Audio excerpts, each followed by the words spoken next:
कडे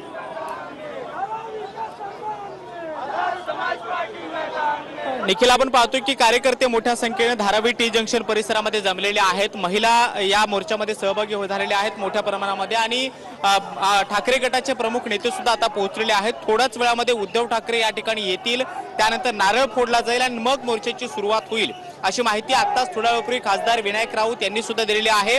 फक्त ठाकरे गटच नाही तर राष्ट्रवादी काँग्रेस आणि काँग्रेसचे सुद्धा पदाधिकारी मोर्चामध्ये पाहायला मिळतात। त्याचबरोबर सीपीआय आणि दुसरे जे काही अनेक पक्ष आहेत, महाविकास आघाडीचे घटक पक्ष, ते सुद्धा मोठ्या प्रमाणामध्ये या मोर्चामध्ये सहभागी झालेले आहेत। आणि हा मोर्चा आता थोड्याच वेळामध्ये बीकेसीच्या दिशेने रवाना होतोय आणि थोड्याच वेळामध्ये बीकेसीतल्या सेबी कार्यालय जिथे आहे तिथे उद्धव ठाकरेंचं सविस्तर भाषण होईल। आपण पाहतोय की विनायक राऊत हे स्वतः या ठिकाणी थांबलेले आहेत आणि उद्धव ठाकरे हे थोड्याच वेळामध्ये या ठिकाणी पोहोचल्यानंतर या मोर्चाला सुरुवात होईल।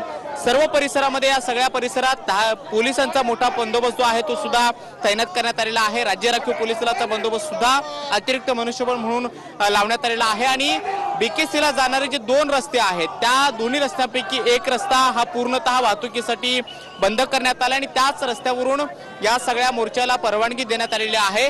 रस्त्याच्या दोन्ही बाजूला पोलिसांचा बंदोबस्त असेल आणि पोलिसांच्या बंदोबस्तामध्ये हा मोर्चा शांततेने कशा पद्धतीने बीकेसी पर्यंत पोहोचेल याची काळजी पोलिसांकडून घेतली जाणार आहे।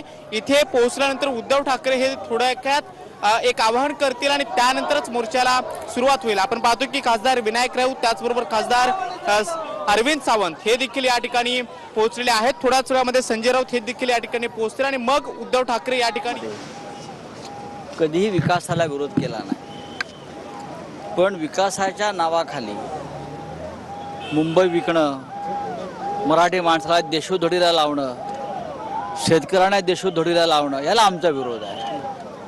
हा जो काय धारावीचा प्रकल्प आहे ना, हा प्रकल्प नसून मुंबई गिळण्याचा प्रकार आहे। मुंबई गिळली जाते। आम्ही म्हणतो सरकारने करावा ना विकास धारावीचा। इतका मोठा महाराष्ट्र राज्य, इतकं मोठं बजेट, बरं का, इतकं मोठं म्हाडा, द्या ना घरं। सरकारने पैसे कमवावेत, सरकारच्या तिजोरीत पैसे जावेत। गुजरातचा एक उद्योगपती येतो आणि पैसे घेऊन जातो महाराष्ट्राचे। धारावी नहीं है तो पूरे मुंबई के अस्तित्व की बात आ गई टीडीआर को लेकर। हा प्रकल्प होणार, करून दाखवावा, करून दाखवावा ना। ठीक आहे, तुमचे मुंबई तुमच्या बापाची आहे का? या मुंबईसाठी 106 लोकांनी हौतात्म्य पत्करलाय। 1006 हुतात्म्य होते।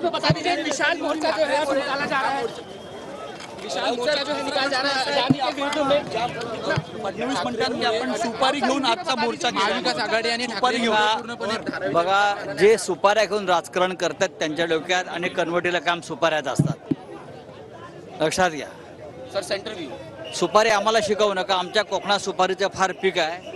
सुपाऱ्या कधी कोणाच्या कशा फोडायच्या, बरं का, अडकीतताई आमच्याकडेच आहे। सर, हिंदी बताइए ना, मोर्चा जो निकाला जा रहा है आज, जो इस पर कई सवाल उठ रहे हैं सर, बहुत सारे सवाल उठ रहे हैं। मागे आणि पुढेचा प्रश्न काय आहे? ही शिवसेना आहे, हा कुठला गट नाही आहे सत्तेत सहभागी झालेला।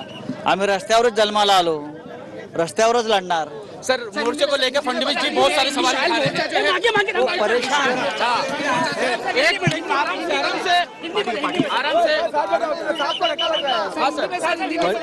फडणवीस जी परेशान है क्योंकि उनका हजारों करोड़ रुपए का नुकसान हो रहा है। डर लग रहा है उनको डर लग रहा है कि हम मुंबई बचाने जा रहे हैं।